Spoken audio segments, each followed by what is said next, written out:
Well, everybody, it's your boy Rome. Welcome back to the channel, fam. Welcome back. And today we'll be talking about a couple of things. First topic is we're talking about the Manchester United loanees. We're talking about 4 or 5 players that's on loan this year. And just look at their potential of possibly making it to the first team or even going on to be professional players in the future. And we're going to talk about the female team.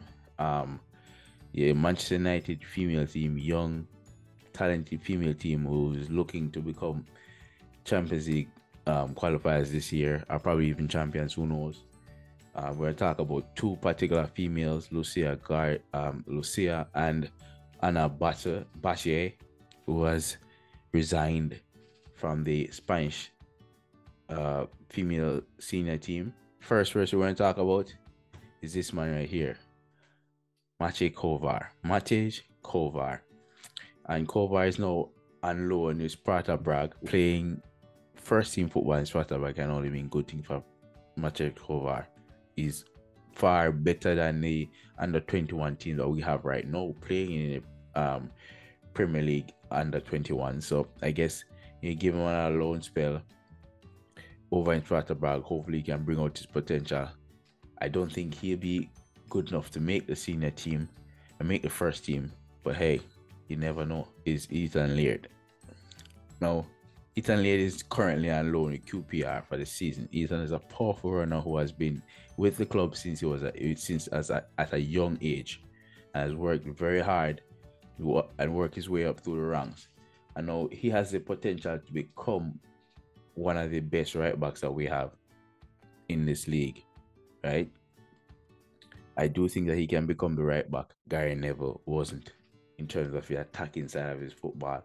I do think that he can be that right back. We just need to show it out. Last year he played in two teams, Swansea and Bournemouth, and he played well. I'm hoping that we can show off his skills in this season, this full season with QPR.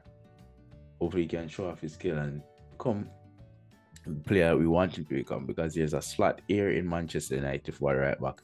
Can't talk too tough because remember we say James Garner was supposed to be the central midfielder that Manchester United needed. He was killing it last year, and they sold him for 15 mil. So then we have Dean Henderson, and Dean Henderson is currently on loan with Nottingham Forest. And for me, I don't think Dean Henderson will be back in Manchester United's team, no way, shape, or form. And it's not because of his lack of ability or his lack of talent. It's because of his lack of ability to stop talking, fam. The man just love shot. And he had an interview with Nottingham Forest, and what was said in that interview was head blowing in a sense, where Manchester United dirty linen should not be placed out in the world for us to see. You don't come out here after a couple good performances and start singing your praises, saying you don't see yourself at Manchester United anymore. That yada. He's a Manchester United player. Manchester United pays his bills, fam. He needs to understand that. But he's a good talent. Not a very good talent, but a good talent. I don't think he's going to play himself into the World Cup, because Pickford, Pope, and the Arsenal brother can't remember me and Waste man. I can't see how he's going to make himself into the World Cup team. But hey, do your best, fam. Do your best. Then we have Eric Bay. Eric Bay is currently on loan in Marseille. And there's a chance that he will move from on a permanent basis in September next year, especially if he does well in the Champions League and if Marseille does well in the Champions League. Now, for me, this was one of the players that I really liked at Manchester United. Wherever he played, you can see that he's a great player. But he's always injured. He's always on the hospital bed, fam. Always have a band-aid on him. Tough. And the biggest thing about Harry Maguire is that he's never injured. But Maguire, as you and me know, is no good. And when Eric Bay was available, he was never picked. So I hope he goes on to play, to have a good career. Hope he goes on and enjoys football over there in Marseille. Alex Telles over there in Sevilla, he's actually made himself back into the Brazilian team, which is very good. I love that. He played himself back into the Brazilian team. He didn't play well at Manchester United. I don't know if it's the league, I don't know if it's the competitiveness, but he got a couple good appearances, a lengthy set of appearances, but couldn't bring a spark to the team. The kind of spark that we wanted. There's still Luke Shaw hanging around, and then there's Malacia, who don't let me talk about Malacia. He's resoundingly good at this point, and he's going to get better.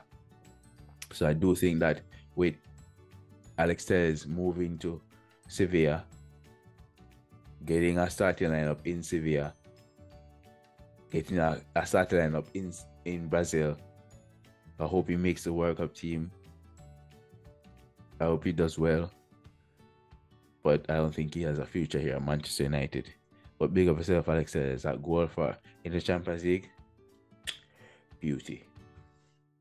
Absolute beauty, fam. Now, as we talk about Alex Telles and the left back position, we cannot forget about Alvaro Fernandez. Now, Alvaro Fernandez is 19 years old, and he hasn't had one appearance for Manchester United. But I think that this, in terms of potential, he could be the peak in terms of the potential we have on our loan list to become the best left back we had in years. Now, we know about Malacia and his reach for fame in the past 2-3 months, but behind him is Alvaro Fernandez, and this man is now put on loan over in Preston. And I do think after he's playing, senior man football, big man football, and he started playing some real football, and you can see the real potential of Alvaro Fernandez. He got back from Real Madrid about 3 or so years ago, and he's been at his peak ever since, fam. I can't wait to see him play for Manchester United. I think we will see him next year. I think we'll give Malacia a run for his money next year. So big up yourself, Alvaro Fernandez, because trust me, you're going for it. I'll be watching you, believe me. I'll be watching every game you guys play this year because I'm looking forward to it. We talk about Ahmad. Born in Abidjan, Ivory Coast International, fam. He's on loan right now at Sunderland. And the cameo that we've seen with him playing for Sunderland looks good. He's only been on 20 minutes, 50 minutes, 30 minutes. But the games that he's played with Sunderland, he's been very good, linking up players, setting up players. I can't wait to see him play originally, fully in the Championship. Because if he does well in the Championship, then there's hope for him. There will be hope for him if he does well in the Championship. He's a small, diminutive player. He's very skillful though. So I'm hoping that we can build him into the type of players that can bounce off, take a bounce and recover and keep going. We'll see. We will see. But I can't wait to see how he develops in the Championship, so he can come back from loan and become the great player that we hope he can be. Because I do hope that he can be that player. I really do. Hannibal Mejbri will be on loan to Birmingham all the way to the end of the season, and I can't wait to see what he does. Now he plays in the number 10 position, and I can't wait to see how he develops in that position, because I want to see him come in and set the world at fire, set Manchester United at fire. Don't take Bruno out of the team not yet, but give him a run for his money. I want to see him do well for Manchester United. I want him to do well in Manchester United, in a Manchester United shirt. I want him to do well. So I can't wait to watch him this year. I can't wait to see him play. Manchester United has 2 senior footballers who has effectively resigned. The reason why I want to bring that out is because Ana Bachie and Lucia Garcia are 2 players who are resigned from a female team, from the senior team in Spain. And you're wondering, how could they resign from the senior team in Spain and the World Cup is coming up next year? And it's because a lot of politics that's going on over in Spain, a whole lot of politics. And so you have to ask yourself, what the heck is going on here, people? We want our players to do well internationally, even if they're not, from your country.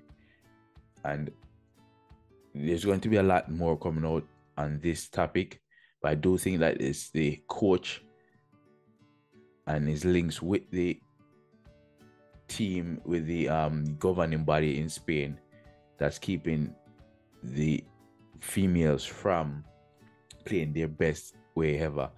And his rules and laws are messing them up physically and mentally. And I think that they are revolting against that. Them and 13 other females decide to retire from the team.